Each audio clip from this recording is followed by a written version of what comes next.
Hi there, it's Professor Monty. Let's look at multiplying and simplifying radical expressions. So I've got three examples for us here, and we'll walk through these.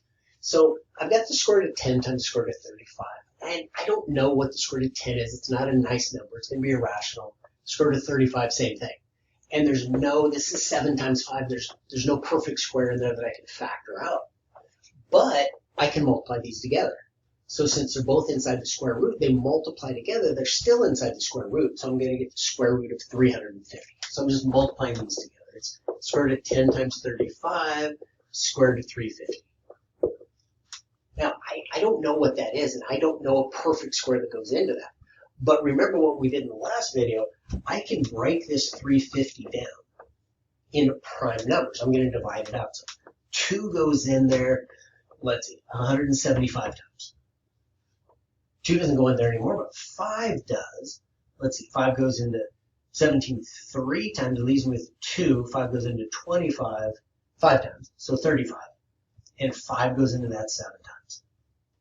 Remember, with the square root, I need 2 of something. I need something squared to take it out. Oh, I have 2 5s.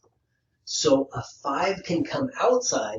There's only 1 2, it can't come out. There's only 1 7, it can come out. So those are left inside that way.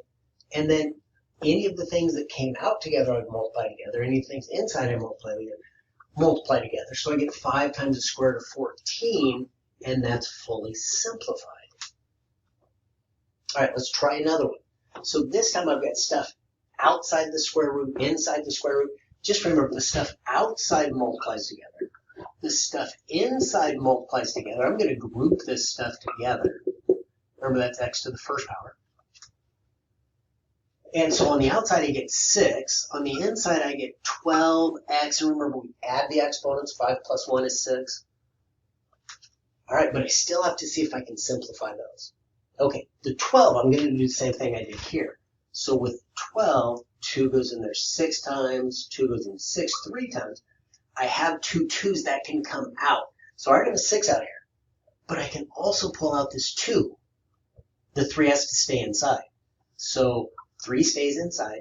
Remember, with the x to the 6, with the x, what I do is I do 6, but since it's a square root times 1/2, that's the same as dividing by 2. I divide by 2, and I get 3. Those all come out.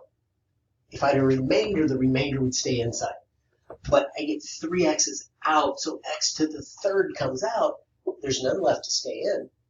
Again, I multiply anything on the outside. 2 times 6 is 12. X to the third. And then if there was anything in there, I'd multiply it, but there's not. It's just the square root of 3. All right, so I went from this crazy thing to this crazy thing. It still isn't pretty, but at least it's simplified. There's only one expression, only has the one factor here. Well, 3 factors, but only one grouping together. There's no multiplication sign, and there's nothing left inside to simplify. All right, here's another one. This time I have third roots. So since they're both third roots, I can multiply together. So I've got the third root. Let's group together. It's a to the fourth, a to the third, b to the fifth, b to the seventh.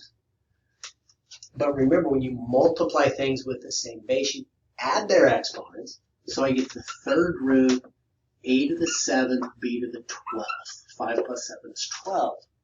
And again, I want to see if I can simplify or pull anything out. I'm going to use this trick. This time I'm dividing by 3 because it's a third root. So with the a's, I have 7 divided by 3. We'll put it this way. 7 divided by 3. Well, 3 goes in there twice with a remainder of 1. 3 times 2 is 6, remainder 1. With the b's, I have 12, again, divided by 3 because it's a third root. That goes in there 4 times. No remainder. So remember, this is the number that comes out. That's 4 groups of 3 of these is what that means. And any remainder, those stay in. So let's see, with the a's, 2 came out, 1 stayed in.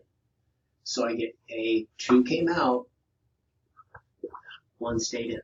Still a third root, don't forget that. A lot of times my students will forget to put the third root there. And with the b's, all 4 came out, there was none left to stay in because there was no remainder. And that's my answer.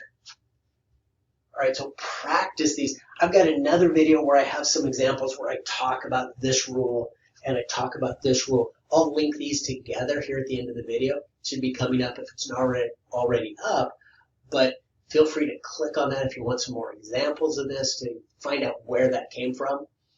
But either way, just practice. The more you practice, of course, the better you'll get.